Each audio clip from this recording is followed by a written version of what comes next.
ಆತ್ಮೀಯರೇ, ನಿಮಗೆಲ್ಲರಿಗೂ ಸ್ವಾಗತ. ನಿಮ್ಮೊಂದಿಗೆ ಹಂಚಿಕೊಳ್ಳಲು ತಂದಿರುವಂತಹ ಇಂದಿನ ವಿಷಯವಸ್ತು ಚೆರ್ನೋಬಿಲ್ ದುರಂತ. ಸಾಮಾನ್ಯವಾಗಿ ಕೇಳಿರ್ತೀರಿ, ಮರ್ತೋಗಿರುತ್ತೆ. ಇವತ್ತಿಗೆ ಚೆರ್ನೋಬಿಲ್ ದುರಂತ ಸಂಭವಿಸಿ 40 ವರ್ಷಗಳಾಯಿತು.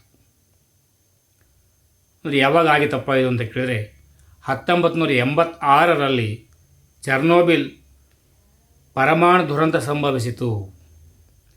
ಚೆರ್ನೋಬಿಲ್ ದುರಂತವು ಏಪ್ರಿಲ್ 26, 1986ರಂದು ಉಕ್ರೇನಿನ ಪ್ರಿಪ್ಯಾಟ್ ಪಟ್ಟಣದ ಚೆರ್ನೋಬಿಲ್ ಪರಮಾಣು ವಿದ್ಯುತ್ ಸ್ಥಾವರದಲ್ಲಿ ಸಂಭವಿಸಿದ ಒಂದು ಭೀಕರ ಪರಮಾಣು ದುರಂತವಾಗಿತ್ತು.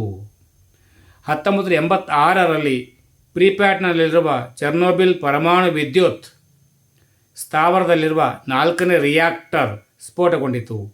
ಈ ಸ್ಫೋಟದಿಂದ ಉಂಟಾದ ವಿಕಿರಣದ ಮಟ್ಟವು 1945ರ ಹಿರೋಶಿಮಾ ಪರಮಾಣು ಬಾಂಬ್ಗಳ ಮಟ್ಟವನ್ನು ಹೋಲುತ್ತದೆ ಎಂದು ಪರಿಗಣಿಸಲಾಗಿದೆ. ಇದು 1986ರಲ್ಲಿ ಅಂತಾರಾಷ್ಟ್ರೀಯ ಪರಮಾಣು ಶಕ್ತಿ ಸಂಸ್ಥೆ IAEA ಮಾಡಿಕೊಂಡ ಒಪ್ಪಂದವಾಗಿದೆ. ಇದು ದೇಶಗಳ ತಮ್ಮ ಮೇಲೆ ಪರಿಣಾಮ ಬೀರಬಹುದಾದ ಯಾವುದೇ ಪರಮಾಣು ಆಘಾತಗಳ ಬಗ್ಗೆ ಇತರ ದೇಶಗಳಿಗೆ ತಿಳಿಸುವ ಅಗತ್ಯವಿದೆ ಎಂದಿತು. ಪರಮಾಣು ಸುರಕ್ಷತೆಯ ಕುರಿತಾದ ಸಮಾವೇಶ CNS ಇದು 1994ರಲ್ಲಿ ಮಾಡಲಾದ ಕಾನೂನುಬದ್ಧ ಒಪ್ಪಂದವಾಗಿದೆ. ಪರಮಾಣು ವಿದ್ಯುತ್ ಸ್ಥಾವರಗಳನ್ನು ಸುರಕ್ಷಿತವಾಗಿಸುವುದು ಇದರ ಉದ್ದೇಶ. ಹಾಗಾದರೆ ನಾವು ಕೈಗೊಂಡ ಕ್ರಮಗಳೇನು?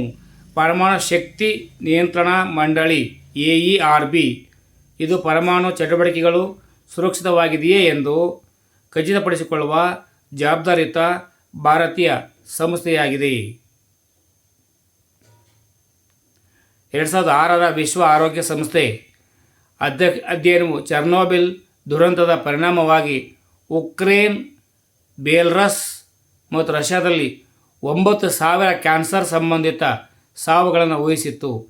ವಿಕಿರಣಶೀಲ ಮಾಲಿನ್ಯದಿಂದಾಗಿ ಸುಮಾರು 2,600 ಚದರ ಕಿಲೋಮೀಟರ್ ಪ್ರದೇಶವು ಮಾನವನ ವಾಸಕ್ಕೆ ಅಸಾಧ್ಯವಾಯಿತು. ಚೆರ್ನೋಬಿಲ್ ದುರಂತವು ಅಮೆರಿಕಾವು ಜಪಾನ್, ಹಿರೋಶಿಮಾದ ಮೇಲೆ ಹಾಕಿದ ಪರಮಾಣು ಬಾಂಬ್ಗಿಂತ 400 ಪಟ್ಟು ಹೆಚ್ಚು ವಿಕಿರಣವನ್ನು ಬಿಡುಗಡೆ ಮಾಡಿತು ಎಂದು ಹೇಳಲಾಗಿದೆ. ಕ್ಸೆನಾನ್ ಅನಿಲ. ಈ ದುರಂತದಿಂದ ಎಲ್ಲ ಕ್ಸೆನಾನ್ ಅನಿಲವನ್ನು ಅಯೋಡಿನ್ ಮತ್ತು ಸೀಸಿಯಂ ಅರ್ಧದಷ್ಟು ಮತ್ತು ಚೆರ್ನೋಬಿಲ್ನ 4 ಕನಿಷ್ಠ ಶೇಕಡ 5ರಷ್ಟು ಬಿಡುಗಡೆ ಮಾಡಿತು.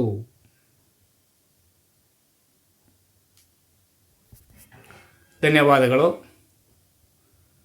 ಯಾರೆಲ್ಲ ಸಬ್ಸ್ಕ್ರೈಬ್ ಮಾಡ್ಕೊಳ್ಳಿ. ನನ್ನ ಧ್ವನಿಗೆ ಸದಾ ನಿಮ್ಮ ಬೆಂಬಲ ಇರುತ್ತೆ ಅಂತ ನನ್ನ ಹಂಬಲ. ಸರ್ವೇ ಜನೋ ಸುಖಿನೋ ಭವಂತು. ಜೈ ಹಿಂದ್, ಜೈ ಕರ್ನಾಟಕ, ಜೈ ಭಾರತ್ ಮಾತೆ.